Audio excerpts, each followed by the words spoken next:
Muy buenos días, jóvenes. Hoy daremos inicio al módulo de prácticas seguras en ambientes de trabajo. Eso básicamente hace referencia al control de infecciones, a la relación con salud y enfermedad, a las normas universales de seguridad, tanto individuales como colectivas.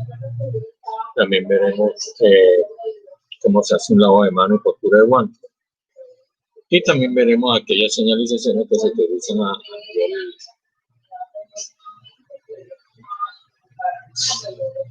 clínico o mineral hospitalario para evitar accidentes de trabajo. Vamos a comenzar hoy en este momento con lo que es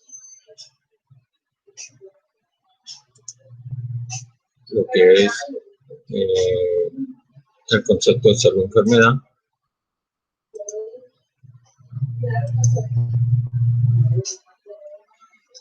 Bien. Hablar de eso, tenemos que ver que la salud y la enfermedad son conceptos que se han manejado a través de la historia y que de una u otra manera han influenciado en la orientación en el ser humano, que ha tenido que realizar prácticas en salud y que han predominado en el pensamiento de la humanidad a lo largo de la historia. Los enfoques que se hacen acerca de la causalidad de la enfermedad se expresan a través de creencias, tradiciones, costumbres, que definen a la práctica en salud en concepciones de individuos y la colectividad.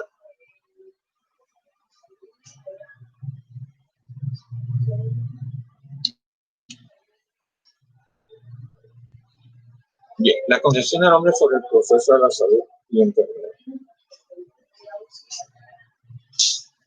Desde tiempos remotos,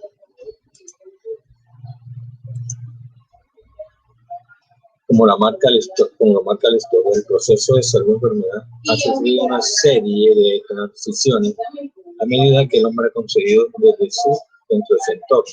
En la era paleolítica, a la concepción fue mágica, donde todo lo atienden a lo sobrenatural, siendo en ese momento los principales actores brujos o chamanes. Buenos días, Fernando. Bien. Ahora, en Grecia surge lo natural, siendo la salud una necesidad para los seres vivos, acercándose un poquito a los métodos actuales, como son el clínico, que hace referencia a los signos y síntomas que puede generar un paciente, el epidemiológico, es sobre el estudio de la enfermedad, y la parte ambiental, donde se desenvuelve el individuo en su entorno natural. Desde la antigüedad clásica se hace la concepción de lo ideal o utópico, que es difícil de medir. Bien. Para hablar sobre el proceso de salud y enfermedad, hay que tener una clara idea sobre qué es la parte somática fisiológica. Somática hace referencia al cuerpo y fisiológica a las funciones de ese cuerpo. ¿Ya? Dentro de esa la Organización Mundial de la Salud establece que la salud se define como el equilibrio que hay entre la parte física, mental y social en ausencia de enfermedad. Si usted normalmente, usted le pregunta a una persona qué es tener salud, dice no estar enfermo, pero en realidad no sabe a ciencia cierta cómo se define el término salud. Para poder determinar si hay salud en un individuo, se usan ciertos métodos, como el método de exploración del cuerpo, ya, que se hacen una serie de exámenes visuales, táctiles, auditivos, de percusión. Entonces se determina exámenes de signos y síntomas. Los signos, recuerden que los signos son lo que usted aprecia en el paciente y los síntomas lo que usted escucha decir del paciente, que si tiene dolor de cabeza, que si le da fiebre, que le duela, que tiene ciertos dolores, etc.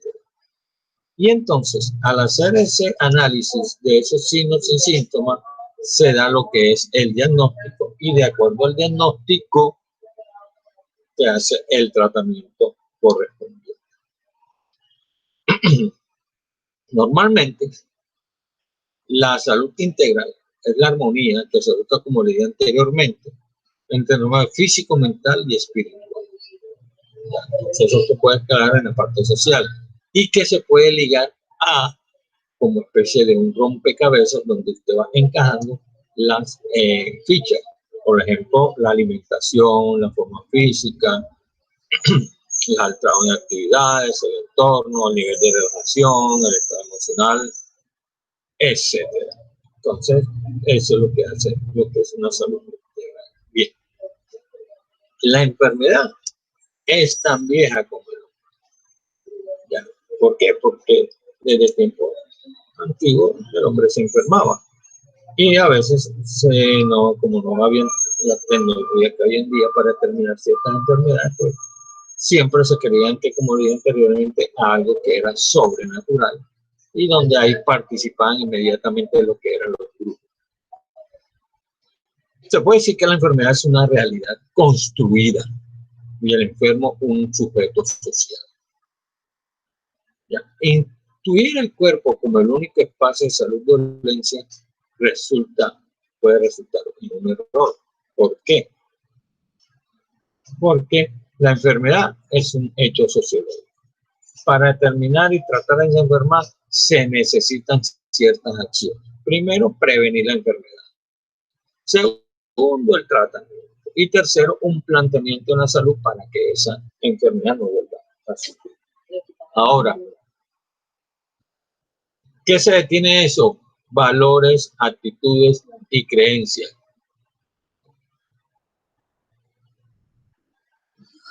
Bien.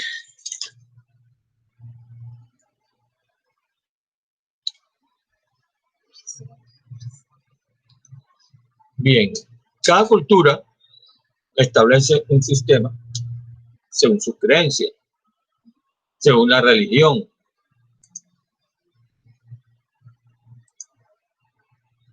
Muy buenos días, Alejandra, ¿cómo amanece? Buenos días, Alejandra. Que la niña toda está ocupada. Buenos días, amorcito lindo.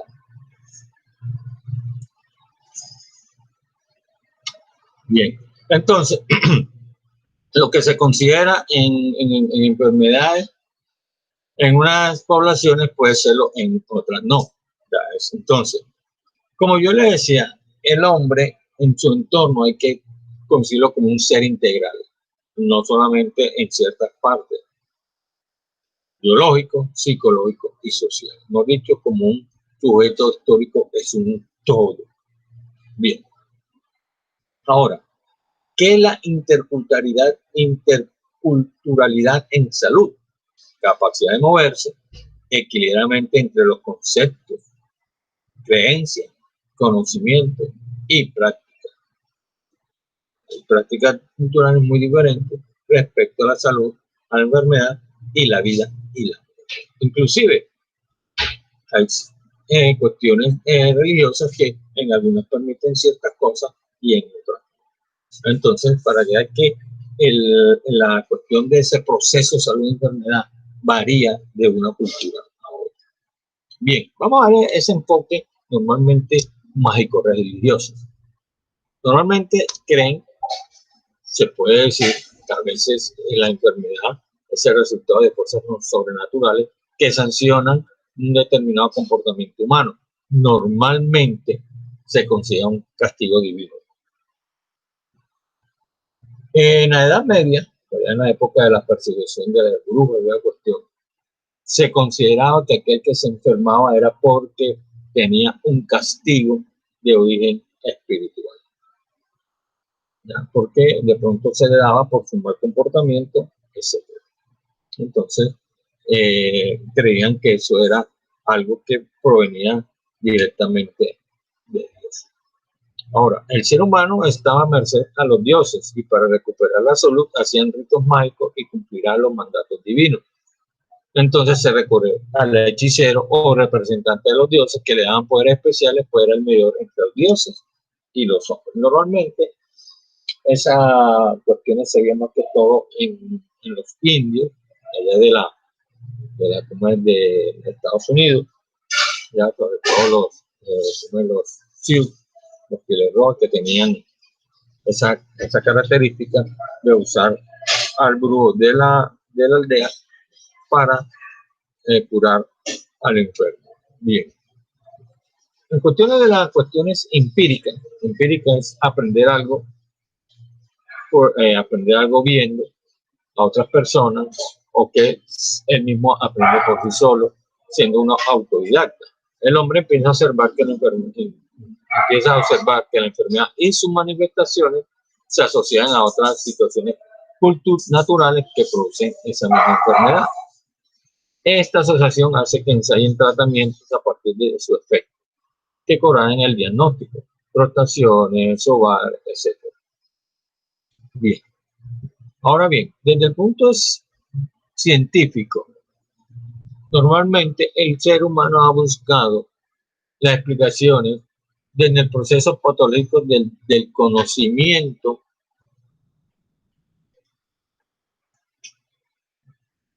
construido de manera metódica y sistemática, ya que utiliza técnicas e instrumentos y los hallazgos se clasifican de una forma lógica y racional. Entonces, aquí es donde entra la parte donde se utilizan ciertos métodos, ciertos instrumentos para determinar qué tipo de enfermedad posee ese paciente. Bien. Normalmente, las enfermedades pueden ser causadas por un solo factor, o si no, por varios factores. Puede ser unicausal o multicausal. Bien. En el modelo unicausal, es decir, que solamente el resultado es originado por una causa externa, la cual invade el organismo y que da de pronto ese origen al enfoque biologista, en cada cual cada enfermedad responde a un agente causal identificable. Sin embargo, eso es una teoría totalmente, se puede decir que es rara que una solamente agente, en este caso el agente causal, puede causar una enfermedad. Normalmente las enfermedades tienen un agente de base para que se pueda dar. Bien, ¿cuáles son las ventajas de este modelo? La sencillez, que es una principal ventaja. Segundo, la validez, porque punto de partida para posterior análisis del problema. Inmediatez permite diseñar intervenciones rápidas sobre la causa mientras se analizan otros factores causales. Entonces, si aquí vemos en esta parte que dice inmediatez, entonces se está diciendo que hay otros factores, ¿verdad? Entonces, básicamente, no significa que la enfermedad sea causada por un solo factor. Ahora, ¿cuáles son las limitaciones que tiene este modelo? Primero, la carga viral del individuo al que se pone el sujeto, la inmunidad del huésped y la eficacia de cada una de las vías de transmisión. ¿Ya? Entonces, eso, vamos a analizar cada uno de ellos. La carga viral significa a qué cantidad de virus, bacterias o agentes patógenos está susceptible las personas. La inmunidad del huésped, determinar si su sistema inmunológico está bueno, está regular o encuentra una falencia. Normalmente, cuando una persona, por hablar en términos de algo sencillo como la gripe, cuando una persona le da gripe, significa de que sus defensas están bajas. Ahora con lo que es del COVID-19, normalmente las personas que resultan o favorecen es porque de pronto, primero porque reciben un tratamiento adecuado y segundo porque su organismo no presentan enfermedad de base, es decir, una enfermedad que puede ayudar a causarle la muerte. Y la segunda es cómo se transmite ese tipo de enfermedad, por donde ha adquirido esa anterior. Bien. Este modelo unicausal tiene gran impacto en el control de algunas enfermedades, pero no logra dar cuenta del origen de otras donde no hay un agente específico que lo cause, es decir, que su etiología es desconocida. O explicar por qué unos son más vulnerables a otros que padecerla. Entonces, ¿por qué? Porque hay unos que tienen un sistema inmunológico normal, bien establecido, mientras otros. Eso depende también el tipo de alimentación que lleva el paciente, si no tiene enfermedades de base, etc. ¿Como cuáles? Problemas cardíacos, hipertensión, diabetes, etc. Ahora, el modelo multicausal. El modelo multicausal significa de que es generado por varias causas. Este modelo alternativo que surge en respuesta al avance tecnológico y científico, demostrando que un microscopio no es suficiente para explicar la aparición de una enfermedad. Antes de que existieran lo que hoy en día se hace en el laboratorio, en el crecimiento de virus y bacterias usando cajitas de Petri, etcétera, para determinar qué bacteria o virus se encuentra en la persona a nivel de laboratorio. Anteriormente se utilizaba solamente el microscopio. Hoy en día, pues con todos los avances de la ciencia, pues el microscopio ha pasado a un segundo plano, ya que se utilizan otros elementos más de alta resolución, ya, que permiten determinar qué tipo de enfermedad puede presentar esa persona. Bien. Ahora, ¿cuáles son las variables que pueden converger y contribuir a aumentar la posibilidad de producir un efecto? Ambientales, sociales, económicos, que incluye la equidad ecológica, los factores socioeconómicos, los estilos de vida saludables y inmunológicos. ¿Ya? Entonces, ¿por qué decimos de que hablemos de las partes ambientales? Las partes ambientales significa el entorno donde el paciente se desenvuelve. No es lo mismo aquellas personas que viven en ciertos lugares donde no hay una, como en el caso anteriormente aquí en Barranquilla, que pasaran arroyos, que de pronto se condensaba el agua o echaran basura. Ese medio ambiente desagradable podía causar problemas respiratorios y problemas en la piel. Los sociales, la misma relación entre los mismos personal donde se desenvuelve el individuo. Y los económicos, usted sabe que una persona de escasos recursos básicamente no tiene cómo tratar una enfermedad, pues literalmente está, digamos así, aunque suene cruel, condenado a morir. ¿Por qué? Porque sus condiciones económicas no permiten pagar un buen tratamiento. ¿Bien? Ahora,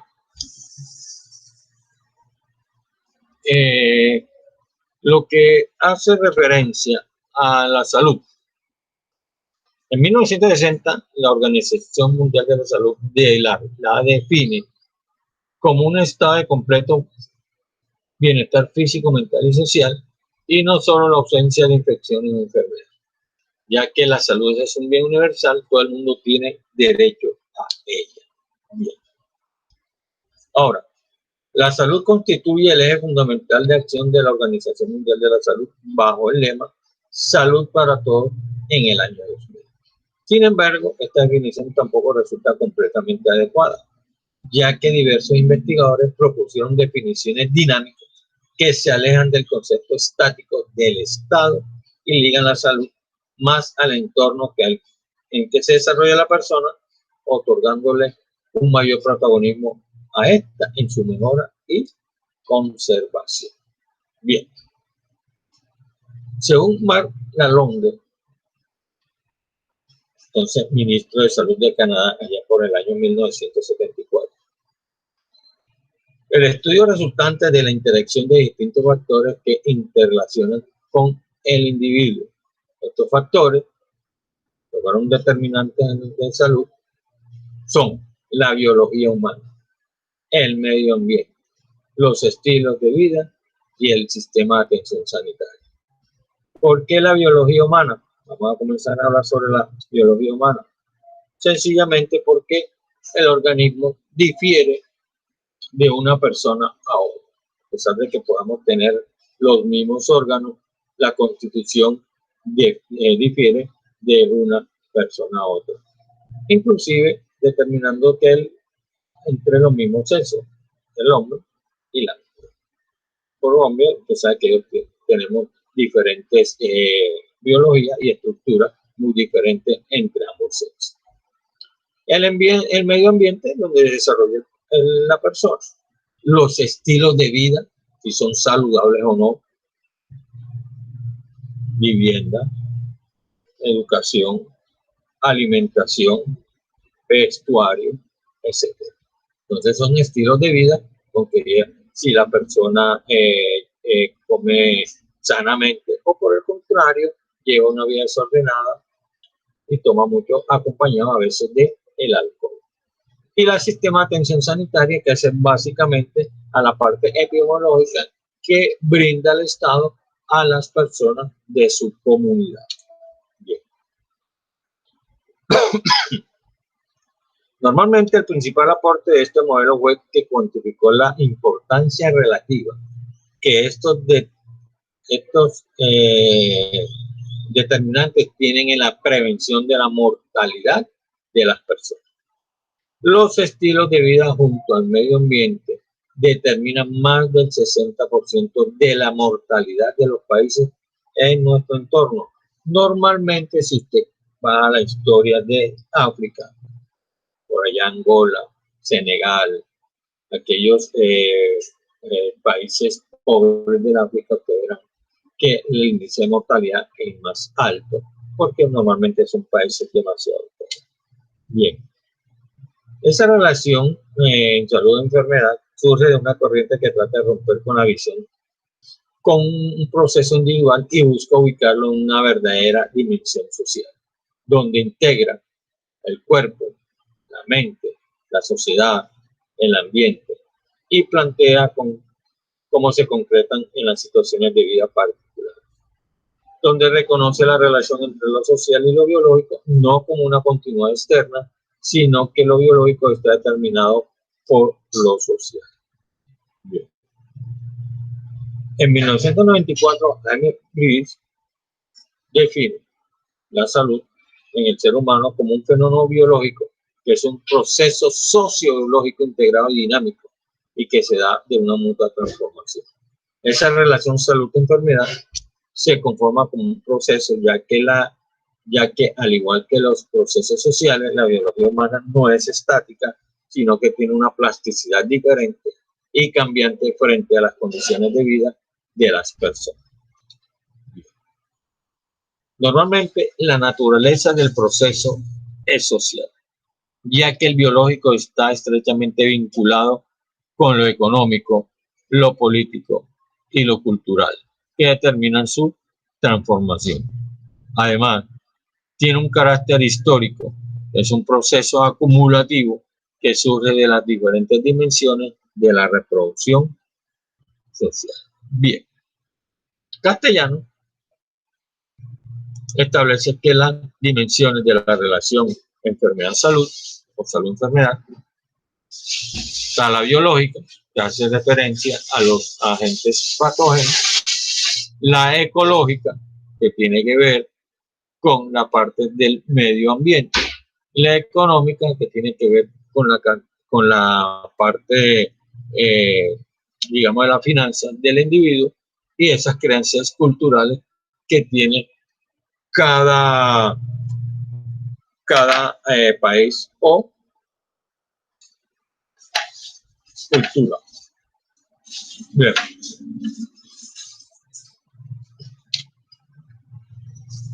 Entonces tenemos aquí esas dimensiones. La ecológica medio ambiente, ríos, caminos, derrumbes, inundaciones, volcanes, basura, contaminación. La económica, poder adquisitivo, fuente de trabajo, tipo de empleo, el desempleo y trabajo ocasional. El biológico, sexo, edad, estilo de vida saludable y condiciones de salud. Y la conciencia y conducta, droga, vandalismo, prostitución y delincuencia. Bien.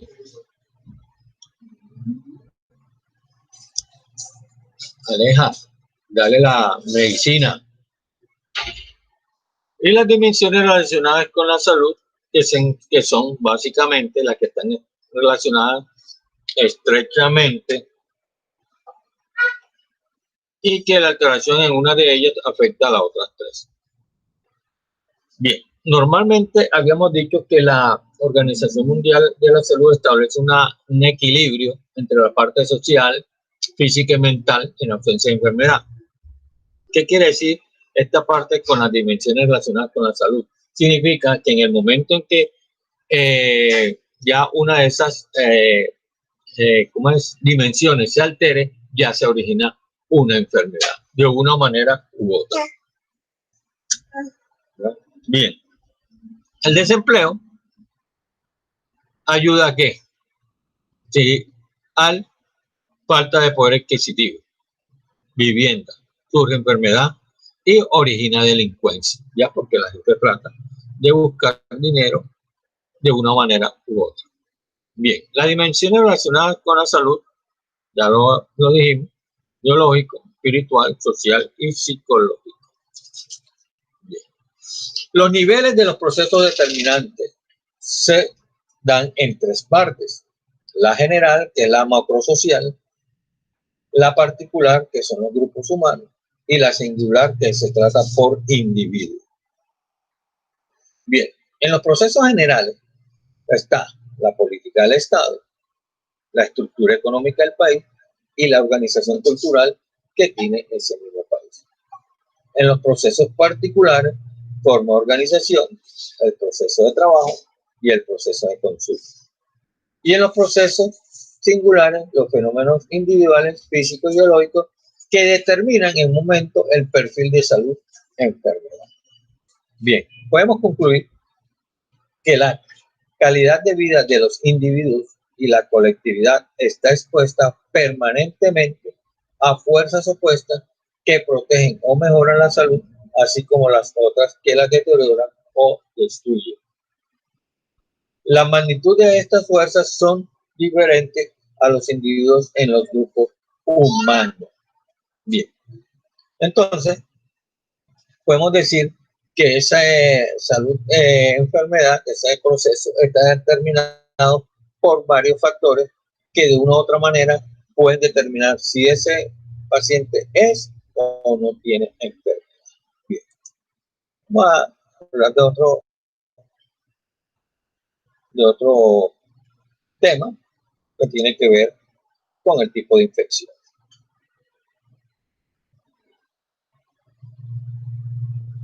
Bien. Normalmente, para determinar una enfermedad infecciosa, cualquiera que sea, normalmente tenemos que determinar cuáles son los signos y síntomas y de ahí tratar de ver qué tipo de agente causal lo está produciendo. Podemos decir que las enfermedades infecciosas son trastornos causados por organismos como bacterias, virus, hongos o parásitos. Muchos de estos viven dentro y fuera de nuestro cuerpo. Normalmente son inofensivos o incluso inútiles. ¿Qué quiere decir esto? Le voy a explicar. Normalmente nosotros tenemos, por lo menos en la boca, tenemos 300 especies de bacterias. Vamos a limitarnos a esa parte. Dentro de esas especies de microorganismos, no de bacterias, sino de microorganismos, se encuentra un hongo que se llama Candida albicans. ¿Ya? Ese Candida albicans es un organismo oportunista. ¿Qué significa? Nosotros los tenemos en la boca. Mientras usted no tenga ciertas condiciones de que tenga una enfermedad, él no actúa. ¿Ya? Por eso se le dicen organismos oportunistas. Es como aquel que desea ingresar, un ladrón que desea ingresar a una casa, aprovecha de que los dueños no estén para ingresar. Lo mismo sucede, algo literal, así de esa manera, ¿ya? Que de pronto, por sí solo, ellos nos causan enfermedad. Tienen que haber ciertas condiciones ambientales para que surja esa enfermedad. Bien, algunas enfermedades infecciosas pueden transmitirse bajo ciertas condiciones, como son de persona a persona. Algunas son transmitidas de insectos a animales y otras se puede contagiar a otras personas consumiendo alimentos o agua contaminada o estando expuestos a organismos del medio ambiente. Entonces vean que nosotros podemos adquirir una enfermedad de muchas maneras, de un contacto directo, de un contacto indirecto. Bien, los signos y síntomas en una enfermedad varían dependiendo del organismo que la causa. Por ejemplo, no es lo mismo los signos y síntomas de una enfermedad como la hepatitis a los síntomas y síntomas de un VIH. ¿Ya? Normalmente, en algunos causa por lo regular fiebre y fatiga. Las infecciones leves pueden responder al reposo y a los remedios caseros, pero en algunos casos, que son infecciones potencialmente mortales, pueden requerir hospitalización. Muchas de esas enfermedades infecciosas, como el sarampión y la varicela, se pueden prevenir con la vacuna. También el lavado frecuente y minucioso de las manos también ayuda a protegerte de las enfermedades infecciosas. Por lo menos en este estado que estamos pasando, para evitar esta contaminación con el COVID-19, normalmente nos mandan a tener lavado de manos estricto para evitar contaminarse o contagiar con esa enfermedad. Bien, como yo le decía, los signos y síntomas normalmente cuando hay una enfermedad infecciosa, ya le dije, cada enfermedad tiene signos y síntomas específicos, pero normalmente en la mayoría de las infecciones, de esas enfermedades infecciosas, se incluye fiebre, diarrea, fatiga, dolores musculares, de todo. Entonces, igualmente cuando hay que consultar al médico cuando usted ha sido mordido por un animal, ya sea una culebra, ya sea un perro o ya sea cualquier otro tipo de animal que puede causar una enfermedad infecciosa a través de la saliva. Cuando tiene problemas para respirar, cuando ya lleva por lo menos una semana tosiendo, cuando tiene dolores de cabeza intensos o con fiebre, sobre todo aquellos dolores de cabeza que no tienen razón de ser, por lo menos que usted no sufra dolor de cabeza y de un momento a otro comience a sufrir dolor de cabeza. Te lo digo de esta manera, para hacer un paréntesis. Cuando previo al problema cardíaco, una semana antes, yo comencé a sentir dolor de cabeza, pero no eran cabezas que duraban tiempo, sino eran máximo 3 minutos y no eran en el mismo sitio. Eso era un indicador de que algo en mi cuerpo estaba andando mal porque yo no sufro dolor de cabeza. Bien.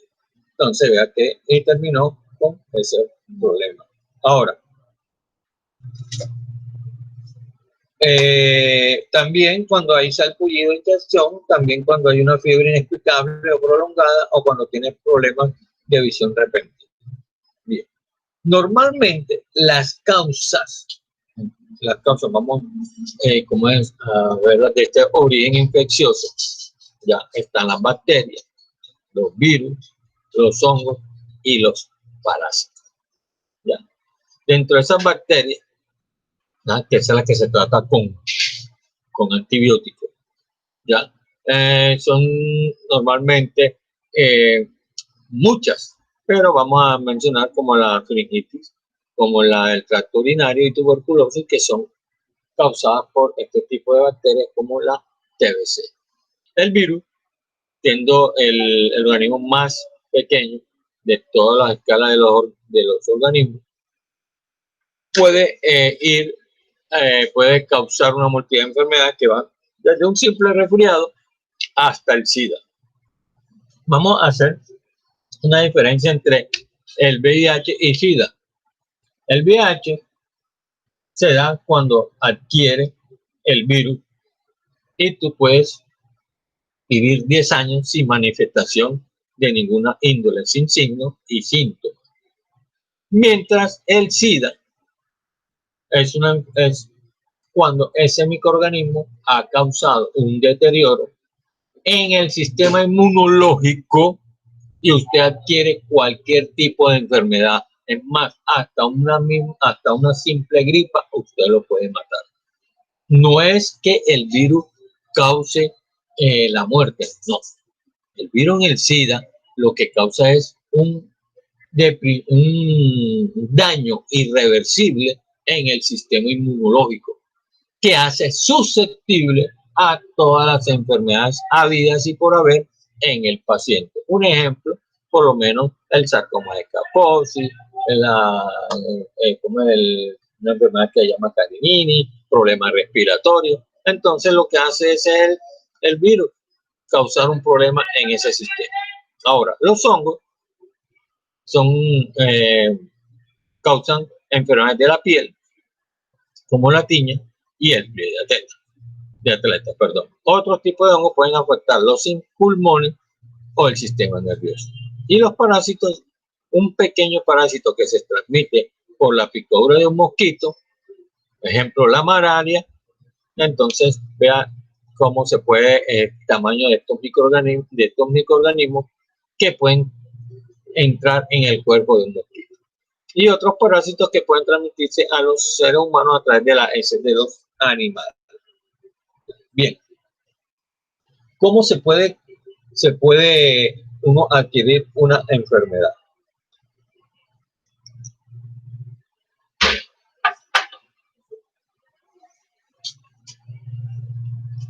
Pueden transmitirse a través del contacto directo de una persona a otra, de animal a persona y de la madre al feto. Entonces vamos a analizar cada una. De una persona a otra. Las enfermedades infecciosas normalmente se transmiten a través de la transferencia directa de bacterias, virus u otros gérmenes de una persona a otra. Un ejemplo. Diríamos que, aunque ustedes no lo crean, es más probable que usted se contagie de una hepatitis que de un mismo VIH. ¿Por qué? Porque el VIH tiene que ser de una manera directa. Inclusive, si usted besa a una persona con esa enfermedad, con VIH, no se contamina. ¿Por qué? Porque tiene que ser de una manera, como en el caso de una transmisión sexual. Entonces, en cambio, en el virus de la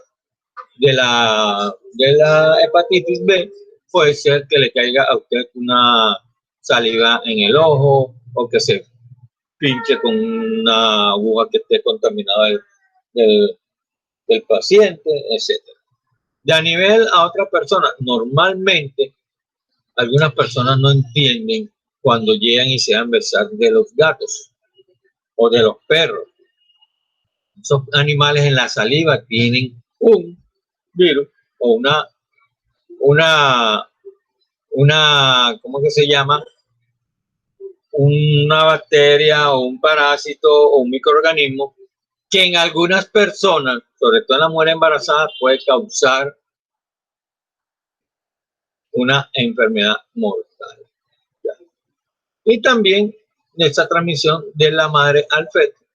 Normalmente aunque existe una barrera placentaria que a veces evita como es que se pasen algunos gérmenes, pero algunas veces esa barrera placentaria no evita que pasen algunos gérmenes y puede afectar al feto a través de la placenta, que es como es la que alimenta dentro del vientre materno, o cuando el bebé ya está tomando leche materna, también puede contaminar. Normalmente, nosotros somos estériles en el vientre materno, pero cuando se pasa por a través del canal vaginal en el momento del parto es cuando usted adquiere todas esas bacterias habidas y por haber, y cuando sale el medio ambiente se adquieren otras plantas. Pero normalmente nosotros somos estériles en ese bolsita amniótica donde se encuentra el feto y ahí no entra ningún tipo de bacteria. Entonces eso solamente se adquieren durante el proceso de parto o cuando se ha hecho una cesárea. Eso es de la manera directa. En el contacto indirecto, los agentes causales de estas enfermedades también se pueden transmitir por contacto indirecto. Muchos gérmenes permanecen en objetos inanimados como mesadas, picaportes o llaves de grifo.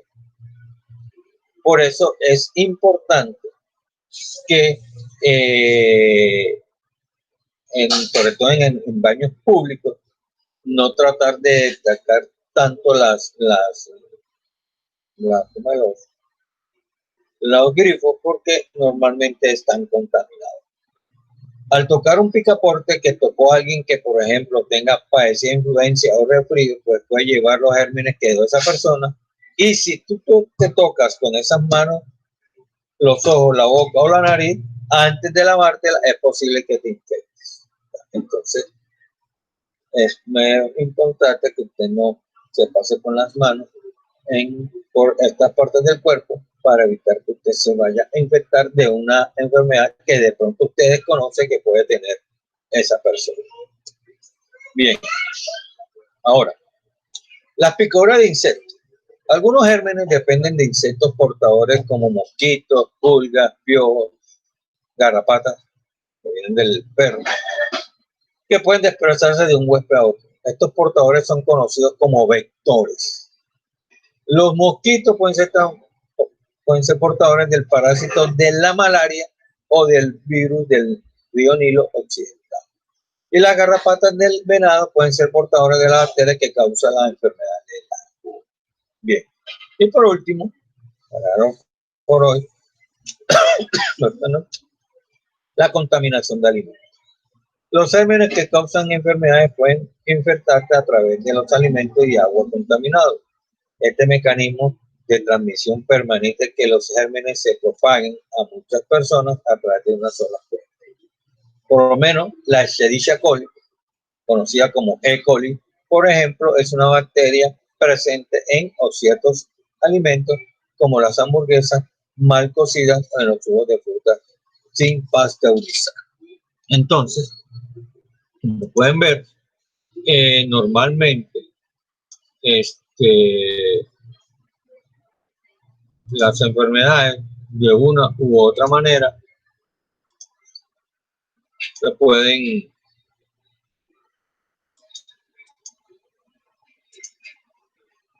tener. Bien. ¿Alguna pregunta, Fernando? No, profe, todo bien. Muy bien. ¿Alguna pregunta, Alejandra? No. Bueno, entonces nos vemos mañana a las 9:45.